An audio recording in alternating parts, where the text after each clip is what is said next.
اعوذ باللہ من الشیطان الرجیم بسم اللہ الرحمن الرحیم ومن اعرض عن ذکری فإن له معیشة ضنکا ونحشره یوم القیامة اعمی قال رب لم حشرتنی اعمی وقد كنت بصیرا قال كذلك اتتك آیاتنا فنسیتها وكذلك اليوم تنسى صدق اللہ مولانا العظیم ان اللہ وملائکتہ یصلون علی النبی یا ایہا الذین آمنوا صلوا علیہ وسلموا تسلیما بلغ العلا بکمالہ کشف الدجى بجمالہ حسنت جمیع خصالہ صلوا علیہ وآلہ بلغ العلا بکمالہ کشف الدجى بجمالہ۔ اللہ رب العزت کا احسان ہے کہ اس نے ہم سب کو ایک مرتبہ پھر قرآن مجید سیکھنے اور سمجھنے کا موقع عطا فرمایا۔ اللہ تعالیٰ اس نشست کو ہم سب کے لیے ذریعہ نجات بنائے۔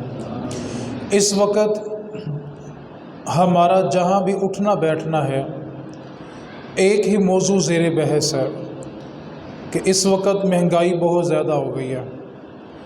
وہ کسی بھی قسم کا دفتر ہو، دکان ہو، کوئی چوک ہو، کوئی مسجد ہو، جہاں بھی 2 سے 3 افراد مل کر بیٹھتے ہیں اس وقت ان کی زبان پر صرف اور صرف مہنگائی کا تذکرہ ہے۔ آخر مہنگائی ہوتی کیوں ہے؟ آج سے 1450 سال پہلے اللہ تعالیٰ نے ہمیں قرآن مجید میں بتا دیا تھا کہ جب کسی جگہ پہ مہنگائی ہوتی ہے تو اس کی وجہ کیا ہے۔ اصل مسئلہ یہ ہے کہ ہم نے کبھی قرآن مجید کو کھول کر سمجھا نہیں ہے۔ ہمارا حساب وہ ہے جس طرح ڈاکیا ہوتا ہے، خط لے لیتا ہے، آگے پہنچا دیتا ہے، لیکن اس کو پتہ نہیں ہوتا کہ اس کے اندر لکھا کیا ہوگا ہے۔ قرآن ہم تک پہنچ گیا، ہم نے اس کو پڑھ لیا لیکن سمجھا نہیں کہ اس کے اندر لکھا کیا ہوگا ہے۔ علامہ اقبال نے ہماری حالت دیکھتے ہوئے ایک جملہ کہا تھا کہ اس امت نے قرآن سے سیکھا ہے تو صرف مرنا سیکھا ہے۔ کسی کی روح نہیں قبض ہو رہی تو قرآن پڑھا لو، روح قبض ہو گئی یا تو پھر قرآن پڑھا لو، اس کا چیلم آ گیا تو پھر قرآن پڑھا لو۔ اس امت نے قرآن سے سیکھا ہے تو صرف مرنا سیکھا ہے۔ کاش اس قوم نے قرآن سے جینا سیکھا ہوتا۔ آپ قرآن پاک کی ان آیات کو بڑی توجہ سے سمجھیں۔ آج کے درس قرآن کے لیے سورۃ طٰہٰ ہے، سپارہ نمبر 16 ہے، سورت نمبر 20 ہے اور اس کی آیت نمبر 124 سے آگے میں تلاوت کر رہا ہوں۔ اللہ رب العزت نے پہلی آیت میں ارشاد فرمایا وَمَنْ أَعْرَضَ عَنْ ذِکْرِی، جو میرے ذکر سے منہ پھیر لے گا، فَإِنَّ لَهُ مَعِیشَةً ضَنْکًا، تو میں اس کی معیشت کو تنگ کر دوں گا۔ اللہ تعالیٰ نے کتنے واضح الفاظ میں فرمایا کہ جس قوم نے میرے ذکر سے منہ موڑ لیا اس کے معاشی حالات تنگ ہو جائیں گے۔ پہلی وجہ اللہ رب العزت نے بیان کی کہ جب بھی کسی جگہ پہ مہنگائی ہوگی، اس کی معیشت تنگ ہوگی، اس کا معاشی نظام ڈسٹرب ہوگا، تو اس کی پہلی وجہ یہ ہوگی کہ وہ قوم میرے ذکر سے منہ موڑ لے گی۔ وَمَنْ أَعْرَضَ عَنْ ذِکْرِی، جو کوئی میرے ذکر سے منہ موڑ لے گا، فَإِنَّ لَهُ مَعِیشَةً ضَنْکًا، تو میں اس کی معیشت کو، اس کے رزق کو تنگ کر دوں گا۔ دوسری سزا اس کو یہ ملے گی، آگے اللہ رب العزت نے ارشاد فرمایا وَنَحْشُرُهُ، اور ہم اس کو اٹھائیں گے یوم القیامت، قیامت کے دن اعمیٰ، اندھا کر کے۔ جس نے اللہ کے ذکر سے منہ موڑا اس کو 2 سزائیں ملے گی۔ پہلی سزا اللہ نے قرآن پاک میں یہ ذکر کی کہ اس پہ مہنگائی کر دی جائے گی، اس کی معیشت کو تنگ کر دیا جائے گا۔ وسائل ہونے کے باوجود اس کی معیشت، اس کا روزگار تنگ ہو جائے گا۔ دوسری چیز فرمائی وَنَحْشُرُهُ یَوْمَ الْقِیَامَةِ أَعْمَىٰ، اور ہم اس کو قیامت والے دن اندھا کر کے اٹھائیں گے۔ اب جب وہ بندہ میدان محشر میں پہنچے گا، اس کی آنکھوں میں بینائی نہیں ہوگی، وہ دیکھ نہیں سکے گا، تو وہ بندہ قیامت کے میدان میں اللہ کی بارگاہ میں کیا عرض کرے گا؟ قرآن کہتا ہے قالا، وہ شخص کہے گا ربی، اے میرے رب، لما حشرتنی اعمیٰ، مجھے اندھا کر کے کیوں اٹھایا گیا؟ وقد کنت بصیرا، جب کہ دنیا میں تو میں دیکھا کرتا تھا، دنیا میں میرے پاس بینائی تھی، میں آنکھوں سے دیکھتا تھا، تو آج مجھے محشر کے میدان میں اندھا کر کے کیوں اٹھایا گیا؟ آگے جو اللہ تعالیٰ نے وجہ بیان کی ہے وہ بڑی سمجھنے کے قابل ہے۔ اللہ تعالیٰ نے ارشاد فرمایا، قال، اللہ تعالیٰ فرمائے گا، کذالک، اسی طرح، اتت کا، تیرے پاس آئی تھی، آیاتنا، ہماری آیات، فنسیتہا، تو نے اس کو بلا دیا۔ تجھے اندھا کرنے کا سبب یہ کہ جب تیرے سامنے میرا قرآن پڑھا جاتا تھا تو ان آیتوں کو چھوڑ دیتا تھا اور اپنی مرضی کی زندگی بسر کرتا تھا۔ قال، اللہ فرمائے گا، کذالک، اسی طرح، اتت کا، تیرے پاس آتی تھی، آیاتنا، ہماری آیتیں، فنسیتہا، تو نے اس کو بلا دیا۔ آگے اللہ تعالیٰ نے اس بندے کے لیے کیا فرمایا، وَكَذَلِكَ الْيَوْمَ تُنْسَى، آج تیری خبر لینے بھی کوئی نہیں آئے گا، محشر کے میدان میں تیری خبر لینے بھی کوئی نہیں آئے گا۔ آگے اللہ تعالیٰ نے اگلی آیت میں فرمایا، وَكَذَلِكَ، اور اسی طرح، نجزی، ہم بدلہ دیتے ہیں، من، اس کو، اسرفا، جو حد سے بڑھ جاتا ہے۔ ہر چیز کی ایک حد ہوتی ہے، اور جب انسان حد سے بڑھ جاتا ہے، اس کے ذکر سے منہ موڑتے موڑتے حد سے تجاوز کر لیتا ہے، تو اللہ نے فرمایا، وَكَذَلِكَ نَجْزِي مَنْ أَسْرَفَ، ہم اسی طرح بدلہ دیتے ہیں جو حد سے بڑھ جاتے ہیں۔ اور حد سے بڑھنا کیا ہے؟ اللہ نے اسی آیت میں فرمایا، وَلَمْ يُؤْمِنْ، وہ ایمان ہی نہیں رکھتے، بِآيَاتِ رَبِّهِ، اپنے رب کی آیتوں پہ۔ اللہ ان کو آیتوں میں کھول کھول کے بتا رہا ہے کہ یہ مسئلہ تمہارے لیے درپیش ہے، اور اس مسئلے کا حل بھی یہ ہے۔ اللہ فرما رہا ہے، وَلَمْ يُؤْمِنْ بِآيَاتِ رَبِّهِ، وہ اپنے رب کی آیتوں پہ یقین ہی نہیں رکھتے۔ آگے اللہ تعالیٰ نے فرمایا، وَلَعَذَابُ الْآخِرَةِ، ان کے لیے آخرت میں عذاب ہے، اشد، سخت، وَأَبْقَى، اور باقی رہنے والا۔ میں دو آیتیں چھوڑ کے اگلی آیت میں آ رہا ہوں اور اس پہ گفتگو کرنی ہے۔ اللہ رب العزت نے فرمایا، وَلَا تَمُدَّنَّ عَيْنَيْكَ، تمہاری آنکھوں کو حیرت میں نہ ڈال دیں، یعنی تم آنکھیں پھاڑ پھاڑ کے نہ دیکھنا، إِلَىٰ مَا مَتَّعْنَا بِهِ أَزْوَاجًا مِّنْهُمْ، جو ہم نے کافروں کو اور ان کی بیویوں کو وسیع رزق دیا۔ آج انسان کے دل میں ایک بات بیٹھتی ہے کہ ہم اللہ کا ذکر بھی کرتے ہیں، اس کی ذات پر ایمان بھی رکھتے ہیں، نماز بھی پڑھتے ہیں، قرآن کریم کی تلاوت بھی کرتے ہیں، پھر ہمارے اوپر حالات سخت کیوں ہیں؟ اور کافر جو ہیں وہ رب کو رب بھی نہیں مانتے، ان کے پاس وسائل کی بڑی وسعت ہے، ان کے پاس وسائل ہیں، گھر بار ہے، گاڑیاں ہیں، دولت ہے، تو اللہ تعالیٰ فرما رہا ہے، وَلَا تَمُدَّنَّ عَيْنَيْكَ، آنکھیں پھاڑ پھاڑ کے نہ دیکھنا، إِلَىٰ مَا مَتَّعْنَا بِهِ أَزْوَاجًا مِّنْهُمْ، جو ہم نے کافروں کو اور ان کی بیویوں کو رزق دیا ہے، ظاہرۃ الحیات الدنیا، دنیا کی ظاہری زندگی میں۔ اب کافروں کو اتنا وسیع رزق کیوں ملا؟ اگر آپ اس آیت کو جو سمجھ لیں گے، جو میں تلاوت کرنے لگا ہوں، تو گفتگو سمجھ آ جائے گی۔ ہم سمجھتے ہیں کہ ہم نے اللہ پر ایمان بھی رکھا، قرآن بھی پڑھا، نماز بھی پڑھی، اس کو یاد بھی کرتے ہیں، لیکن پھر بھی رزق تنگ ہو گیا، دسترخوان تنگ ہو گئے، مہنگائی ہو گئی، اور اس کے مد مقابل جو اللہ کو اللہ بھی نہیں مانتے، رب کو رب ہی نہیں مانتے، ان کے پاس رزق بڑا وسیع ہو گیا، تو اللہ تعالیٰ اس کی وجہ بیان کر رہا ہے کہ ہم نے ان کو وسیع رزق دیا تو دیا کیوں ہے؟ آپ جملے سنیں، لِنَفْتِنَهُمْ فِيهِ، تاکہ ہم اس مال کے بدلے میں ان کو فتنے میں ڈال دیں، ان کا مال ہی ان کو تباہ کر دے گا۔ اس کی اگر مثال آپ نے سمجھنی ہو تو جب تک خاندان میں ہم ماڑے ہوتے ہیں نا، ماڑے تو سارے ایسے رہتے ہیں، اور جس کو ذرا ذرا سی دولت ملتی ہے وہ ایسے ایسے ہوتا جاتا ہے۔ ایک وقت آتا ہے کہ وہ بالکل علیحدہ ہو جاتا ہے، اور ہم بھلا کا کہتے ہیں، یار جنی دیر پیسہ نہیں سی گا سارے بھرا انج سن، تو جدوں کو پیسہ آ گیا وکھرا ہو گیا۔ اللہ فرما رہا ہے، لِنَفْتِنَهُمْ فِيهِ، ہم اسی مال کی وجہ سے اس کو فتنے میں ڈال دیں گے۔ آگے جو اللہ تعالیٰ نے انداز ذکر کیا نا، اس سے اگلی آیت اور آخری آیت پڑھ رہا ہوں۔ اللہ تعالیٰ نے ہمیں ہمارے مسئلے کا حل بتایا، مہنگائی ہو جائے، چیزیں مہنگی ہو جائیں، معیشت کو ٹھیک کرنا چاہو تو تم نے کیا کرنا ہے؟ وَأْمُرْ أَهْلَكَ بِالصَّلَاةِ، پہلا حل یہ ہے کہ وَأْمُرْ، تم حکم دو، أَهْلَكَ، اپنے گھر والوں کو، بِالصَّلَاةِ، نماز کا۔ اگر تم چاہتے ہو کہ تم پہ مہنگائی کم کر دی جائے، تمہاری معیشت کو مضبوط کر دیا جائے، آج آپ بڑے سے بڑا وزیر خزانہ بٹھا لیں، عقل کل والا کوئی بندہ بٹھا لیں کہ ہمارے ملک کی معیشت کو مضبوط کر دے، جب تک قرآن کی اس آیت پر عمل نہیں ہوگا ہمارے رزق میں برکت نہیں ہوگی۔ اللہ فرما رہا ہے، اگر تم چاہتے ہو کہ تمہاری معیشت کو، تمہارے معاشی نظام کو ٹھیک کر دیا جائے، تو پہلا کام کرو وَأْمُرْ أَهْلَكَ، اپنے گھر والوں کو حکم دو بِالصَّلَاةِ، نماز کا، اور دوسرا کام کیا کرنا ہے وَاسْتَبِرْ عَلَيْهَا، خود بھی اس پہ ثابت قدم ہو جاؤ۔ اگر تم چاہتے ہو کہ تمہاری مہنگائی کم ہو تو دو کام تمہیں کرنے پڑیں گے۔ پہلا کام کیا وَأْمُرْ، تم نے حکم دینا ہے أَهْلَكَ، اپنے گھر والوں کو، بِالصَّلَاةِ، نماز کا۔ دوسرا کام کیا کرنا ہے وَاسْتَبِرْ عَلَيْهَا، اور خود بھی اس پہ ثابت قدم ہو جانا ہے۔ آگے اللہ کا انداز دیکھیں کتنا خوبصورت انداز ہے۔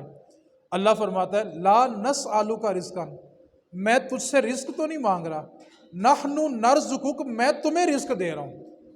اللہ کہہ رہا ہے میں تم سے رزق نہیں مانگ رہا بلکہ نحن نرزقک، اللہ تو تمہیں رزق دینے والا ہے۔ والعاقبۃ للتقوی، اور تقوی اختیار کرنے والوں کا انجام بہت اچھا ہے۔ آپ سورہ طٰہٰ کی ان آیات کو دیکھیں، اس پہ تھوڑی توجہ کریں۔ اللہ نے سب سے پہلی علامت بتا دی کہ جو قوم بھی اللہ کے ذکر کو چھوڑ دیتی ہے، اللہ سب سے پہلی ان کو سزا یہ دے گا کہ ان کی معیشت کو تنگ کر دے گا، ان کا معاشی نظام تنگ ہو جائے گا۔ آپ بڑے سے بڑا وزیر خزانہ لیں، ہر 3 مہینے کے بعد وزیر خزانہ بدل لیں، تب تک حالات ٹھیک نہیں ہوں گے جب تک یہ قوم بشمول میرے، اس وقت ہمیں انفرادی اور اجتماعی طور پر توبہ کی ضرورت ہے، کیونکہ رسول کریم صلی اللہ علیہ وسلم نے ہمیں ایک ضابطہ دیا اعمالکم اموالکم، جیسے تمہارے نامہ اعمال ہوں گے ویسے تمہارے حکمران ہوں گے۔ یہ نہیں فرمایا کہ جیسے حاکم ہوں گے ویسی عوام ہوگی، فرمایا جیسے تمہارے نامہ اعمال ہیں ویسے تمہارے حکمران ہوں گے۔ اگر میں اور آپ اپنے اپنے گریبان میں اتر جائیں تو ہمارا نامہ اعمال کہتا ہے کہ ہمارے حکمران ٹھیک ہیں، جیسا ہمارا نامہ اعمال ہے ویسے ہمیں حاکم دے دیے گئے۔ اس وقت انفرادی طور پر اور اجتماعی طور پہ ہمیں توبہ کی ضرورت ہے۔ 2 باتیں میں نے آپ سے گوشت گزار کرنی ہے۔ پہلی بات یہ ہے، ہم جب تک اپنے آپ کو حق کے ساتھ کھڑا نہیں کریں گے ہمارے حالات نہیں بدلیں گے۔ ہماری طبیعتوں کے اندر ایک بات ہے کہ جس طرف اکثریت ہوتی ہے ہم اس طرف بیٹھ جاتے ہیں، اور بعض اوقات ہم حق بات بھلا کیوں نہیں کہتے، یار بڑا اچھا تعلق ہے، تعلق خراب ہو جائے گا، یعنی ہم نے تعلق بچانے کے لیے حق بات کہنے چھوڑ دی ہوئی ہے۔ اب اس کا نقصان کیا ہوا، جب ہم حق بات کہتے نہیں تو پھر ہم ظلم برداشت کرنے کے عادی ہو جاتے ہیں۔ اس وقت ظلم پہ ظلم ڈایا جا رہا ہے اور ہم بات کرنے کے لیے حق کے ساتھ کھڑے ہونے کے لیے بھی تیار نہیں ہیں۔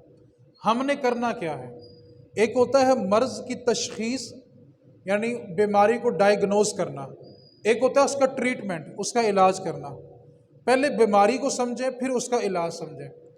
اس وقت جتنی مہنگائی ہمارے اوپر کر دی گئی ہے، آپ اس پہلے بنیادی نقطے کو سمجھیں کہ جمہوریت کہتے کس کو ہے۔ ہم جب مساجد میں جاتے ہیں تو ہم بھلا کیا کہتے ہیں کہ مسجد میں صرف نماز، روزے، حج اور زکوٰۃ کی بات ہونی چاہیے۔ مولویوں کا کیا کام ہوا سیاست کے ساتھ؟ ایک بات کو یاد رکھیں، اگر دین صرف مسجد میں ہوتا تو امام حسین مسجد نبوی چھوڑ کے کبھی کربلا میں نہ جاتے۔ مسجد نبوی کے صحن میں صحابہ اپنی پلکیں ان کے قدموں میں بچھاتے تھے، لیکن کس لیے گئے تھے؟ کہ ظالم کو تخت پر نہیں بیٹھنے دینا۔ آج ہماری پہلی خامی کیا ہے کہ ہم حق سننے، حق کا ساتھ دینے کے لیے تیار ہی نہیں ہیں۔ آپ تھوڑی دیر کے لیے جمہوریت کو سمجھیں۔ میرے نزدیک کوئی مجھ سے پوچھے جمہوریت کیا، تو میں یہ کہتا ہوں پہلے تو کھا بعد میں کھاواں گا۔ ہم نے باریاں لگائی ہوئی ہیں ملک کو کھانے کے لیے۔ ملک کو کھانے کا نظام سمجھنا تو میری طرف دیکھیں، بات جلدی سمجھ آ جائے گی۔ یہ کتنی انگلیاں ہیں؟ ساری برابر ہیں؟ یہ چھوٹی ہے، یہ اس سے بڑی ہے، یہ اس سے بڑی ہے، پھر چھوٹی ہے، پھر چھوٹی۔ 5 انگلیاں برابر، کسی کے ہاتھ کی بھی 5 انگلیاں برابر۔ میں بتانے لگا جمہوریت کیا ہے ہمارے ملک، 5 انگلیاں سب چھوٹی بڑی ہیں، کوئی ایک جیسی، لیکن جب کھانا ہو تو، جب کھانے کی باری ہو تو ساری کیا ہوتی ہیں؟ میرا اشارہ تو نہیں نہ سمجھ گئے؟ سمجھ گیا میری بات؟ ویسے نشانیاں اپنی اپنی پارٹیوں کی، لیکن جب پاکستان کھانا ہو تو، اس وقت جمہوریت کا نظام یہ ہے۔ ہمارا نقصان کیا ہوا؟ جو مزدور 1000 روپیہ دیہڑی کماتا ہے نا، مہنگا پٹرول وہ خریدے، گھی مہنگا وہ خریدے، پانی کے، گیس کے، بجلی کے بل مہنگے وہ بھرے، جس کی دیہڑی 1500، 2000، 1000 روپے، اس سے اوپر اس کی دیہڑی نہیں ہے۔ اور جن کی تنخواہیں ہیں 4 لاکھ روپیہ، 5 لاکھ روپیہ، ان کو پٹرول بھی فری، پانی بھی فری، گیس بھی فری، بجلی بھی فری، گاڑیاں بھی فری، نوکر بھی فری، گھر بھی فری. یہ جمہوریت ہے؟ ہم حق بات سننے اور کرنے کے لیے بھی تیار نہیں ہیں. آج میں ذاتی یہ بات سمجھتا ہوں، ذاتی طور پہ کسی کو اختلاف بھی ہو سکتا ہے، میں کہتا ہوں عدالت کے اندر جب کوئی گواہی دینے کے لیے جاتا ہے نا عدالت میں، تو اس کو پہلے قرآن پاک پیش کیا جاتا ہے کہ تم قرآن پہ ہاتھ رکھ کے قسم اٹھاؤ کہ جو گواہی دو گے سچی دو گے. میں کہتا ہوں جو قرآن گواہی دینے والے کو اٹھوایا نا، وہی قرآن فیصلہ کرنے والے کو اٹھواؤ کہ تو بھی فیصلہ قرآن کے مطابق کرے گا. آج دادا کیس کرتا ہے، پوتے لڑتے لڑتے پوتے مر جاتے ہیں، کیس حل ہی نہیں ہوتا. 19 سال ہو گئے سود کا کیس پاکستان کی عدالت میں لگا ہوا ہے، جس ملک کی بنیاد ہی اسلامی جمہوریہ پاکستان پہ رکھی گئی ہے، کلمے کی بنیاد پہ اس کی بنیاد رکھی گئی ہے. قرآن پہلے اس کو اٹھواؤ جس نے فیصلہ کرنا ہے. آج وہ بندہ جو پاکستان کی عوام کے ٹیکس پہ پلتا ہے، اس کی تنہا لاکھ روپے، گاڑی فری ہے، پیٹرول فری ہے، بجلی فری ہے، ہر چیز فری ہے. وہ کس لیے فری ہے؟ کہ جی یہ عوام کے فیصلے کرتے ہیں، عوام کی خدمت کرتے ہیں، عوام کے کام آتے ہیں. عوام کا کام کرنے کے لیے تو رشوت الگ دینی پڑتی ہے. جب نظام رشوت بھی چلانا ہے تو پھر ان لوگوں کو اتنا کچھ دینے کی کیا ضرورت ہے؟ آپ جانتے ہیں پاکستان کا ایک مہینے کا صرف پروٹوکول کا خرچہ کتنا ہے؟ پاکستان میں جو پروٹوکول دیا جاتا ہے 17ویں اسکیل سے لے کے 22ویں اسکیل تک، ایک مہینے کا خرچہ 42 ارب روپے ہے، جو صرف پاکستان میں پروٹوکول پہ خرچ ہوتا ہے. اور جو پاکستان میں سرکاری ملازمین کو بجلی ملتی ہے، ایک مہینہ وہ 46 ارب روپے کی بجلی صرف سرکاری ملازمین کو ملتی ہے. ان کے بل کون بھرتا ہے؟ آپ اور میں. آپ صرف ایک سال کا خرچہ نکال لیں، ایک سال کا، آپ کو سمجھ آ جائے کہ جمہوریت ہوتی کیا ہے. پاکستان کو جمہوریت نہیں چاہیے، خلافت کا نظام چاہیے. خلافت ہوگی تو ملک اوپر جائے گا. ہم نے کرنا کیا ہے؟ میں پہلے آپ کو بتاؤں ہم نے کیا کرنا ہے. ہم یہ نہ ساری باتیں سنتے باتیں ہم کمزور ہیں، ہم کیا کر سکتے ہیں، ہمارے بس میں کیا ہے. میں بتاتا ہوں ہمارے بس میں کیا ہے. جناب عمر فاروق رضی اللہ تعالیٰ عنہ کے دور میں نا ایک جنگ ہوئی، اور جنگ سے بہت سارا نا کپڑا مال غنیمت میں آیا. اب صحابہ مسجد نبوی میں بیٹھے ہوئے ہیں تو جناب عمر فاروق نے وہ کپڑا تقسیم کرنا شروع کیا، اور ہر صحابی کو ایک ایک کپڑا ملا. کپڑا اتنا تھا یا اس سے کرتا بن سکتا تھا یا اس سے تہمت باندھی جا سکتی تھی. کسی کو اتنا کپڑا نہیں ملا کہ وہ پورا سوٹ بنا سکے، یا تہمت باندھ لو یا کرتا بنا لو. اب سب میں کپڑا تقسیم ہو گیا. جمعے کا دن آیا تو جناب عمر فاروق نے اسی کپڑے کا کرتا بھی پہنا ہوا تھا اور اسی کپڑے کی تہمت بھی باندھی ہوئی تھی. آ کر امیر المومنین جناب عمر فاروق، عمر کے سامنے کون کھڑا ہو؟ جن کے سامنے شیطان کھڑا نہیں ہوتا. لیکن امیر تھے، خلیفہ تھے، بادشاہ نہیں تھے. آج یہ کہنے کو خود کو خادم کہتے ہیں لیکن بادشاہ سلامت ہیں. یہ جناب عمر فاروق نے صحابہ سے پوچھا تھا کہ میں بادشاہ ہوں یا خلیفہ ہوں؟ تو آپ کو ایک صحابی نے 2 جملوں میں بتایا کہ بادشاہ کون ہوتا ہے اور خلیفہ کون ہوتا ہے. فرمایا کہ اگر آپ عوام کا پیسہ لے کے اپنی ذات پر خرچ کریں تو آپ بادشاہ ہیں، اور اگر اپنا سب کچھ عوام کو دیں تو پھر آپ خلیفہ ہیں. آپ نے اسی کپڑے کا کرتا بھی پہنا ہے اور تہمت بھی باندھی. صحابی کھڑے ہو گئے. پوچھا عمر سب کو کپڑا اتنا ملا تھا، یا کرتا بنتا یا تہمت بنتی؟ یہ تمہارے پاس تہمت اور کرتا ایک کپڑے کا کہاں سے آیا؟ وقت کے امیر ہیں، 24 لاکھ مربع میل کا حاکم ہے، کیسر و کسرا کو فتح کرنے والا، جو اس وقت کی سپر پاور تھی کیسر و کسرا، اس کے ایوانوں میں لرزہ پیدا کرنے والے عمر فاروق، بیت المقدس کو فتح کرنے والے عمر فاروق. لیکن ایک عام صحابی نے کھڑے ہو کے کہا عمر بتاؤ تمہارے پاس یہ پورا لباس کہاں سے آیا؟ جناب عمر نے سر جھکا لیا اور کہا اس کا جواب میرا بیٹا دے گا. عبداللہ بن عمر کھڑے ہوئے، جناب عمر فاروق کے بیٹے، فرمانے لگے کہ سب کو کپڑا ایک ایک ہی ملا تھا. اصل بات یہ ہے کہ میرے والد کے پاس ایک ہی کرتا ہے، جب میلا ہو جاتا تھا تو میری والدہ اس کو دھوتی تھی، اور جتنی دیر آپ کا کپڑا خشک نہیں ہوتا تھا آپ کمرے سے باہر نہیں آتے تھے. یہ میں نے اپنا کپڑا اپنے والد کو تحفہ دیا ہے، اس لیے ان کا پورا سوٹ بن گیا. آج ہمارے ہاں کیا ہے؟ جو بات کرنا چاہے اس کو جیل میں ڈال دو، جو حق بیان کرنا چاہے اس کو اٹھاؤ اور جیل میں ڈال دو. جی یہ بندہ حق کیوں بولتا ہے؟ اور ہم جانتے ہیں کہ ہمارے ساتھ ظلم کیوں ہوا. جب مظلوم ظلم برداشت کرنے کا عادی ہو جاتا ہے نا، پھر ظالم ظلم بڑھا دیتا ہے. میں کہتا ہوں جس دن غریب بندہ بکنا چھوڑ دے گا نا، اس دن انصاف مل جائے گا. غریب بندہ بک جاتا ہے.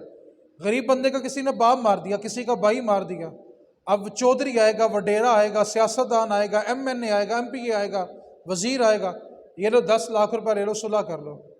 غریب جب 10 لاکھ میں اپنے باپ کا خون بیچ دیتا ہے نا، تو ظالم اور مضبوط ہو جاتا ہے. جس دن غریب بکنا چھوڑ دے گا، ظالم کو کٹہرے میں کھڑا کر دے گا، اس دن ہمارے ملک میں انصاف بھی برپا ہو جائے گا. ہم بک جاتے ہیں، اپنے باپ کا خون بھول جاتے ہیں، بھائی کا خون بھول جاتے ہیں. غریب بکا تو ظالم اور مضبوط ہوا. اصل میں ہمارے ساتھ ہوا کیا کہ ہم نے حق کا ساتھ دینا چھوڑ دیا. ہم حق بات کرنے کے لیے بھی تیار نہیں ہیں. ہم تو اپنے خاندان میں حق اس لیے نہیں بولتے کہ سچ بولو سامنے والا ناراض ہو جائے گا.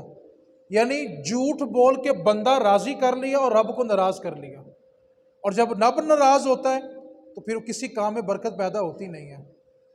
ہمارا نقصان کیا ہوا کہ ہم نے بندے راضی کیے، اپنا رب راضی نہیں کیا. دوسری بات اور گفتگو میں سمیٹنے لگا ہوں. جناب عمر فاروق رضی اللہ تعالیٰ عنہ نے اپنے دور میں وزیر خزانہ بنایا تھا ابو موسیٰ اشعری رضی اللہ تعالیٰ عنہ کو. یہ بڑے ٹاپ کے صحابی ہیں. آپ کو وزیر خزانہ بنایا تو ایک دن وقت کے وزیر خزانہ بیت المال کی صفائی کر رہے تھے. خزانے کی صفائی، آج والی خزانے کی صفائی نہیں. ایک صفائی خزانے کی آج بھی ہوتی ہے، وہ والی نہیں، جھاڑو والی کہہ رہا ہوں میں. کسی اور طرف نہیں چلے جانا، کیونکہ آج کل بھی خزانے کی صفائی بڑے طریقے سے ہوتی ہے. بحری جہاز کی بیسمنٹ کے اندر پیسہ ڈال کے لوگ آج یورپ بھیجتے ہیں، کیونکہ بینکوں کے ذریعے تو کہیں بھیج نہیں سکتے، پکڑے جائیں گے. بحری جہاز بھر کے پاکستان کے سیاستدانوں کا پیسہ باہر جاتا ہے. ابو موسیٰ اشعری خزانے کی صفائی کر رہے ہیں، جھاڑو والی. وہاں پہ ایک درم گرا ہوا ملا. آپ نے وہ ایک درم اٹھایا اور جناب عمر فاروق کے بیٹے کو وہ درم دے دیا. اب وہ درم لے کے عبداللہ بن عمر گھر گئے تو جا کر اپنے والد عمر فاروق کو بتایا، وقت کے حاکم ہے. کہا چچا ابو موسیٰ نے یہ ایک درم مجھے تحفے میں دیا. جناب عمر فاروق نے وہ درم بھی پکڑا، بیٹے کو بھی ساتھ لیا اور ابو موسیٰ اشعری کے پاس آ گئے. آگے کہنے لگے ابو موسیٰ، تجھے تو میں اپنا بھائی سمجھتا تھا، تجھے تو میں اپنا بڑا گہرا دوست مانتا تھا، تجھے تباہ کرنے کے لیے عمر کا گھر ہی ملا تھا. تم نے عوام کا ایک درم میرے بیٹے کو دیا تو دیا ہی کیوں؟ تجھے تباہ کرنے کے لیے عمر کا گھر ملا تھا. آج یہ ہم نے ضابطہ بنا لی، کھاتا ہے تو لگاتا بھی تو ہے نا. باپ کا پیسہ جو کھاتا ہے وہ. ہم لوگوں نے جب حق کا ساتھ دینا چھوڑ دیا، پھر یہ نوبت آئی. جناب صدیق اکبر رضی اللہ عنہ جب خلیفہ بنے، کپڑوں کی گٹھری سر پہ اٹھائی اور تجارت کے لیے جانے لگے تو جناب عمر فاروق نے روک دیا کہ آپ کہاں جا رہے ہیں؟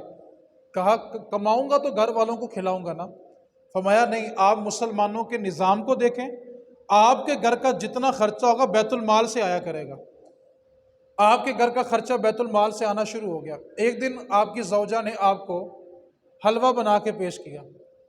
پوچھا کہ گھر میں خوراک اتنی آتی ہے جو ہم 2 وقت کھا لیتے ہیں، یہ جو حلوہ بنایا گیا یہ کہاں سے آیا؟ تو زوجہ کہنے لگی روز 2 چٹکیاں آٹے کی نکال لیتی تھی، آج اتنا جمع ہو گیا کہ آپ کو حلوہ بنا کے پیش کیا.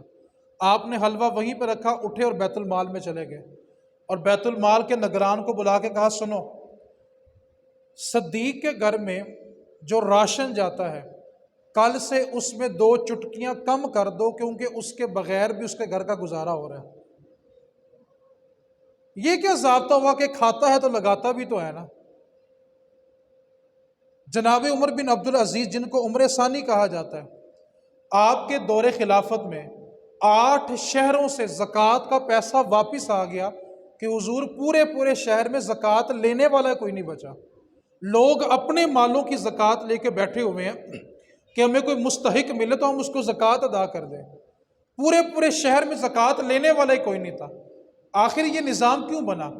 کیونکہ انہوں نے ابتدا اپنی ذات سے کی تھی. جناب عمر بن عبدالعزیز اپنے حجرے میں بیٹھے ہیں، دیا جلایا اور حساب و کتاب کر رہے ہیں. سگا بیٹا آیا، ابا جی آپ سے کچھ بات کرنی ہے. ہمارا بیٹا کچھ دیر کے بعد آنا. جب کچھ دیر کے بعد بیٹا دوبارہ آیا، بٹھایا اور جلتا ہوا دیا بجھا دیا۔ بیٹا عرض کرنے لگا ابا جی، جب تک آپ اکیلے بیٹھے تھے دیا جل رہا تھا، اب بندے دو ہو گئے ہیں تو آپ نے جلتا ہوا دیا بجھا دیا۔ فرمانے لگے بیٹا دیے میں جو تیل تھا وہ عوام کے پیسے کا تھا، اور میں حساب و کتاب بھی عوام کا کر رہا تھا۔ اب باری آ گئی ہے تیری اور میری ذات کی، اور عمر بن عبدالعزیز کی یہ ذات گوارا ہی نہیں کرتی کہ وہ عوام کا پیسہ اپنے بچے کے اوپر خرچ کرے۔ آج جس کی گورنمنٹ ہوتی ہے اس کی شوگر مل زیادہ تیز چلتی ہے، جس کی گورنمنٹ آتی ہے اس کے پولٹری فارم اچھے ہو جاتے ہیں۔ آخر ہم کب سمجھیں گے؟ آپ حق کا ساتھ دینا سیکھیں۔ ہمارے ذمہ کیا ہے؟ اب وہ حدیث پاک سننے اور گفتگو میں مکمل کر رہا ہوں۔ ہم نے کیا کرنا ہے؟ نبی پاک صلی اللہ علیہ وسلم کا ارشاد ہے، جس بندے کو علم ہو کہ یہ بندہ ظالم ہے، یہ ظلم کرتا ہے، اور وہ اس کا ظلم جانتے ہوئے بھی اس کا ساتھ دے، اس کو پتہ تھا کہ یہ بندہ ظالم ہے اور اس کا ظلم جانتے ہوئے بھی اس کا ساتھ دے، تو اللہ تعالیٰ قیامت والے دن دونوں کو اکٹھا جہنم میں پھینکے گا۔ آپ جانتے ہیں یہ لوگ جو اسمبلیوں میں پہنچے ہیں کس کے ووٹوں سے پہنچے ہیں؟ ہم نے ساتھ دیا تو پہنچے نا۔ آپ صرف ایک عہد کریں کہ یار ہم نے، اگر ہمارے نزدیک کوئی بھی اچھا نہیں ہے نا تو ووٹ نہیں دینا، کم از کم اپنے آپ کو جہنم سے تو بچائیں یار، ہم ظالم کا ساتھ کیوں دیں؟ آج غریب بندہ جو سارا دن دھوپ میں، تپتی دھوپ میں مشقت کرتا ہے، سارے ٹیکس بھی وہ بھرے، بجلی کے مہنگے بل بھی وہ دے، گیس کے مہنگے بل دے، پانی کے بل دے، پیٹرول مہنگا خریدے، اور جن کی تنخواہیں لاکھوں میں ہیں۔ آج ایک جج جو ریٹائر ہوتا ہے نا، آج تو لوگ بات کرنے سے بھی ڈرتے ہیں کہ بات کریں گے تو توہین ہو جائے گی۔ یہاں انسانیت کی توہین ہو گئی، انسان بیچارے خودکشی میں مجبور ہو گئے ہیں اور ان کو اپنی عزت کی پڑی ہوئی ہے۔ آپ کو قاضی کا عہدہ اس لیے دیا تھا کہ آپ انصاف برپا کرتے۔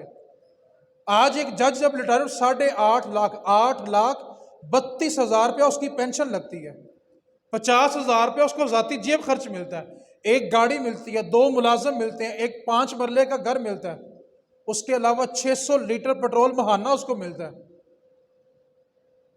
IMF اتنی سمجھدار ہو گئی ہے کہ کہتی ہے غریب کا پیٹرول مہنگا کرو پھر تمہیں قرضے کی قسط دیں گے۔ آپ کو سمجھ کیوں نہیں آ رہی؟ IMF یہ کیوں نہیں کہتا کہ تمہارے جتنے پروٹوکول ہیں پہلے ان کو ختم کرو؟ 42 ارب روپے کا پروٹوکول ایک مہینے میں پاکستان میں خرچ ہوتا ہے، 46 ارب روپے کی بجلی ایک مہینے میں سرکاری ملازموں پہ خرچ ہوتی ہے، جن کی تنخواہیں لاکھوں میں ہیں۔ آپ اور میں روٹی خریدتے ہیں 10 روپے کی، 12 روپے کی، جن کی تنخواہیں 12 لاکھ ہیں نا، اسمبلیوں میں بیٹھے ہوئے ہیں۔ آپ کو پتہ ہے پارلیمنٹ ہاؤس میں روٹی کتنے کی ملتی ہے؟ 1 روپے کی۔ آپ اور میں بکرے کا گوشت کھائیں 1600 روپے کلو، 1700 روپے کلو۔ آپ جانتے ہیں پارلیمنٹ ہاؤس جہاں پہ لاکھوں میں تنخواہیں ہیں، وہاں 40 روپے کی بکرے کی گوشت کی پلیٹ ملتی ہے۔ ہم باوجود آنکھیں بند کر کے بیٹھے ہوئے، آپ خون پسینے کی کمائی خرچ کرتے ہیں، سارا دن تپتی دھوپ میں کام کرتے ہیں، تھر تھراتی سردی میں کام کرتے ہیں، اس کے باوجود ہم مظلوم بن کے بیٹھ گئے۔ آپ کی کوئی سیاسی جماعت ہے، خدا کے واسطے اس سے باہر نکل کے پاکستان کا سوچو یار۔ آپ ایک مجھے بات تو بتائیں، اللہ نہ کرے پاکستان ہی نہ ہو، کوئی جماعت ہوگی؟ کوئی وزیر اعظم ہوگا؟ کوئی صدر ہوگا؟ کوئی آرمی چیف ہوگا؟ میں نے تو صبح بھی سوشل میڈیا کے ذریعے چیف صاحب سے کہا تھا، آرمی چیف سے، میں نے جمعے کے بیان میں برملا یہ کہا تھا، ایجنسیوں کے بندے بیٹھے ہوتے تھے، میں نے ان سے کہا تھا کہ خدا کا واسطہ چیف صاحب اس وقت آپ کے ہاتھ میں اختیار ہے، عوام آپ کے لیے جان دینے کے لیے تیار ہے، کم از کم پاکستان کو تو سنبھالو یار۔ پاکستان کو نوچ نوچ کے کھایا جا رہا ہے، مائیں اپنے 20-22 سال بچے کو جوان کر کے آپ کے حوالے کرتی ہیں، کیا وہ قیامت والے دن آپ سے پوچھیں گی نہیں؟ خدا کے واسطے جماعتوں سے باہر نکل کے پاکستان کا سوچو یار۔ پاکستان نہ رہا تو کہاں کی آرمی چیف، کہاں کے وزیر اعظم، کہاں کے صدر، کہاں کے MNA، کہاں کے MP یار۔ پاکستان ہے تو سب کچھ ہے، پاکستان ہے تو یہ عہدے ہیں، پاکستان ہے تو یہ عزت ہے۔ پاکستان ہی باقی نہ رہا تو کس کا عہدہ رہے گا، کس کی سیاسی جماعت رہے گی؟ آج سوشل میڈیا اٹھا کے دیکھ لیں، ایک طبقہ اپنی پارٹی کا دفاع کر رہا ہے، دوسرا طبقہ اس پہ اعتراض کر رہا ہے، پاکستان کی کسی کو فکر نہیں ہے۔ اپنے اپنے سیاسی لیڈر کو بچانے کی کوشش کی جا رہی ہے. سارا دن فیس بک کے اوپر پاکستان کی بات کوئی نہیں کرتا. ایک بندہ اعتراض کر رہا ہے، دوسرا اس کا جواب دے رہا ہے. خدا کا واسطہ یار، ادارے جو بناتے ہیں گورنمنٹ اور جو گراتے ہیں، ان سے میری گزارش ہے، خدا کے واسطے پاکستان کا سوچو یار.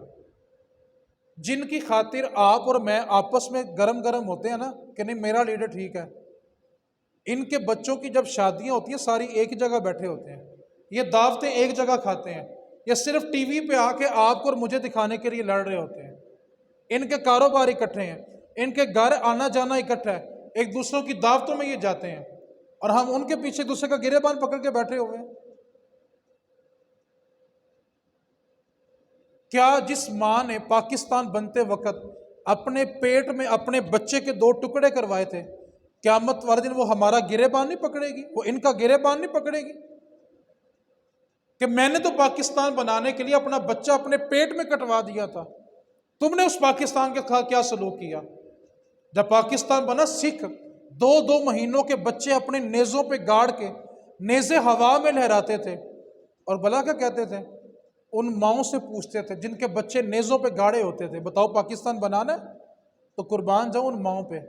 کہتی تھی بیٹا تو دے دیا لیکن آج پاکستان بن کے رہے گا. کیا وہ ماں قیامت والے دن ان کا گریبان نہیں پکڑے گی کہ جس ملک کی بنیاد پہ میں نے اپنے 2 ماہ کے بچے کا خون ڈال کے اس پودے کو پروان چڑھایا تھا، تم نے اس پاکستان کے ساتھ یہ سلوک کیا تھا؟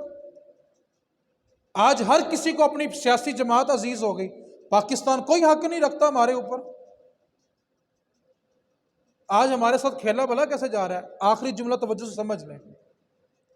میں بتاتا ہوں کہ ہمارے ساتھ ہو کیا رہا ہے. امریکہ میں نا ایک بندہ شراب پیتا ہے، شراب پینے کے بعد نا وہ فیس بک کے اوپر ایک بات لکھتا ہے انٹرنیٹ کے اوپر کہ بتاؤ حضرت ابو بکر صدیق افضل ہے کہ حضرت علی افضل ہے. وہ ایک سوال لکھتا ہے فیس بک کے اوپر، خود شراب پیتا اور سو جاتا ہے. اب پاکستان سے پہلا جواب جاتا ہے جی ابو بکر صدیق افضل ہے، ایران سے جواب آتا ہے جی حضرت علی افضل ہے. اب جس نے وہ سوال لکھا ہوتا ہے نا وہ نشے میں دھت ہوتا ہے اور سو رہا ہوتا ہے. اب پاکستان اور ایران کی جنگ انٹرنیٹ کے اوپر چھڑ جاتی ہے. ایک کہہ رہا مولا علی افضل ہے، ایک کہہ رہا ابو بکر افضل ہے. اور جان تو یہ بحث کب ختم ہوتی ہے؟ جب تک ایک دوسرے کو کافر نہ کہہ دیں، جب تک ایک دوسرے کو بد دین نہ کہہ دیں، فاسق نہ کہہ دیں، گمراہ نہ کہہ دیں. اور جس نے سوال لگایا تھا نا وہ شراب پی کے سو رہا ہوتا ہے. اور جھگڑ کون رہا ہے؟ آپ اور میں. ہمیں کیوں نہیں سمجھ آ رہی کہ گورا ہمارے ساتھ کھیل رہا ہے؟ وہ ایک سیاسی پوسٹ لگاتا ہے، بتاؤ نواز شریف ٹھیک ہے کہ عمران خان ٹھیک ہے؟ اب نواز شریف والے عمران خان کو گالیاں نکال رہے ہیں، عمران خان والے نواز شریف کو گالیاں نکال رہے ہیں. کھیلنے والا شراب پی کے سو رہا ہے، ہم آپس میں دست و گریبان ہوئے پڑے ہیں. نبی پاک صلی اللہ علیہ وسلم کی حدیث پاک سنیں.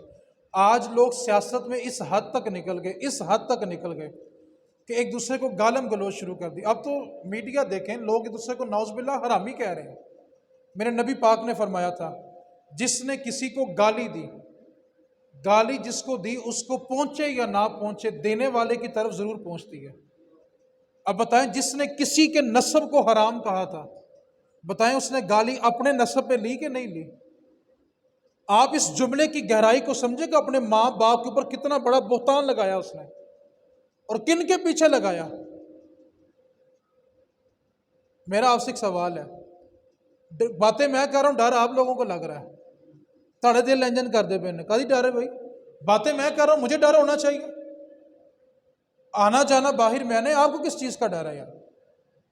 آپ سے صرف ایک گزارش ہے، جب پتہ ہے کہ سامنے والا ظالم ہے تو اس کے نام کا انگوٹھا کہیں دل نہیں مانتا کہیں نہ دو، لیکن کم از کم یہ نہ کہنا جی اے صحیح لگا سی تو یہ دے دیتا سی. ہاں دل آپ کا مطمئن ہے کہ جس کے نام پہ میں انگوٹھا لگا رہا ہوں بندہ ٹھیک ہے، آپ بالکل دیں. آپ کی کوئی بھی جماعت ہے، مجھے اس سے اختلاف نہیں ہے، میرا ذاتی نقطہ نظر ہے، آپ کا ذاتی نقطہ نظر ہے، لیکن خدا کے واسطے ان کے پیچھے لگ کے اپنے پاکستان کو بدنام نہ کرو یار. اپنے پاکستان کی فکر کرو، سیاست سے باہر نکل کے پاکستان کا سوچو.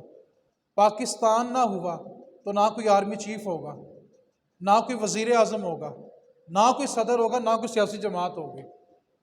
اس لیے چیف صاحب سے میں گزارش کرنا چاہتا ہوں بذریعہ انٹرنیٹ، کہ خدا کا واسطہ پاکستان کا سوچ لو یار، آپ کی چھڑی میں اللہ نے بڑی طاقت دی ہے، آپ اعلان کریں قوم آپ کے قدموں پہ جان دینے کے لیے بھی تیار ہے، قوم آپ کے نام کی جان دینے کے لیے تیار ہے یار، آپ آگے تو بڑھو۔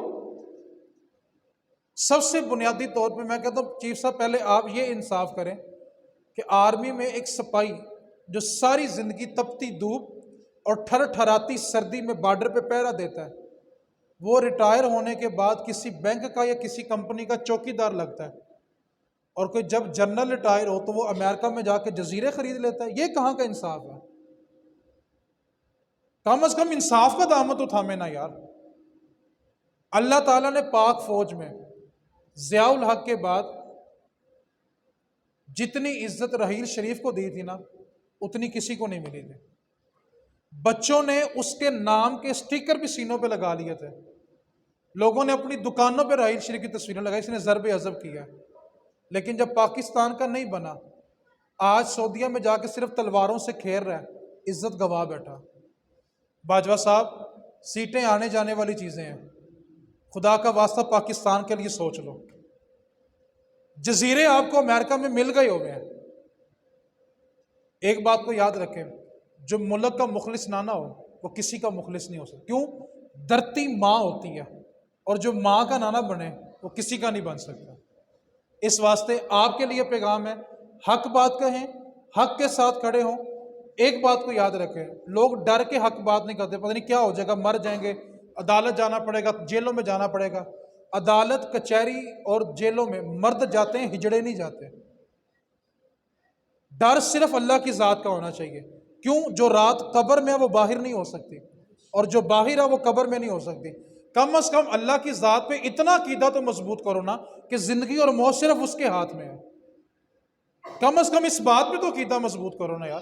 یہ جب کرونا وائرس آیا تھا نا، لوگوں کو اللہ کا ڈر نہیں تھا، بیماری کا ڈر تھا، وائرس لگنے کا ڈر تھا۔ آپ مجھے بتائیں، کیا کرونا سے پہلے لوگ نہیں مرے؟ کرونا کے بعد لوگ نہیں مرے؟ موت تو آنی ہی آنی ہے، وہ کرونا سے پہلے آئے، کرونا کی بیماری میں آئے یا کرونا کے بعد آئے، موت آنی ہی آنی ہے۔ ڈر صرف اللہ کی ذات کا رکھیں، حق بات کہیں، حق کے ساتھ کھڑا ہونا سیکھیں۔ آپ کا دل مطمئن ہو تو کسی کے نام کا انگوٹھا لگائیں، نہیں تو اپنے انگوٹھوں کو سنبھال کے رکھیں۔ کربلا کا سبق ہر سال سنتے ہو نا، کربلا ایک جملے میں سمجھنا تو کربلا یہ ہے، لوگ اپنا سر بچانے کے لیے، گردن بچانے کے لیے نا ہاتھوں میں ہاتھ دے دیتے ہیں کہ بھئی داؤ کہاں انگوٹھے کرنے ہیں، کہاں سائن کرنے ہیں، ہماری جان بخشو، سائن انگوٹھے کرو، ہماری جان بخش دو۔ لوگ سر بچانے کے لیے ہاتھوں میں ہاتھ دے دیتے ہیں، اور امام حسین نے اپنا ہاتھ بچانے کے لیے اپنا سر ہی دے دیا تھا۔ اس واسطے حق کے ساتھ کھڑا ہونا سیکھیں، حق کے لیے جئیں، حق کے لیے مریں۔ ایک بات کو یاد رکھیں، جو رات قبر میں ہے وہ باہر نہیں ہو سکتی، اور اگر ساری زندگی دو پہلو میں کھیلتے رہے نا تو اس آیت کو بھی یاد رکھیں، اللہ قرآن میں کہتا ہے جہنم کے اندر کافروں سے زیادہ بدتر عذاب منافقوں کو دیا جائے گا۔ جہنم میں سخت عذاب کافروں سے زیادہ منافقوں کے لیے ہے۔ ایک کروٹ بیٹھیں، ایک کے ہو کے جئیں، ایک کر ہو کے مریں۔ یہ نہ کہیں جس طرف اکثریت ہم اس کے طرف چل پڑتے ہیں۔ آپ اپنا حق کریں، کیونکہ آپ کا ووٹ میدان محشر میں آپ کے نامہ اعمال میں تولا جانا ہے۔ یہ مت سمجھے کہ بس ووٹ دے دے تو کوئی حساب کتاب نہیں ہے، یہ تولا جائے گا کہ اس کا انتخاب تم نے کیا تھا اور اس نے بندوں پہ یہ ظلم بھی کیا تھا، آپ کو اس کا حساب دینا پڑے گا۔ اس واسطے گزارش یہی ہے کہ حق کے ساتھ جئیں، حق کے ساتھ مریں۔ اللہ کریم میرے پاکستان کی خیر فرمائے۔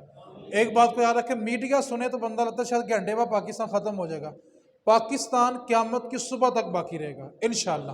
میرے پاکستان کو کچھ نہیں ہوگا، بڑے کھانے والے آئے، کچھ لوگ ابھی کھا رہے ہیں، کچھ کو بھی تازہ تازہ موقع ملا کھانے کا، کچھ بعد میں آ کے کھائیں گے۔ میں نے بتایا انگلیاں برابر لیکن کھانے کے لیے جمہوریت کسے کہتے ہیں؟ پہلے تو کھا بعدوں، یہ جمہوریت ہے۔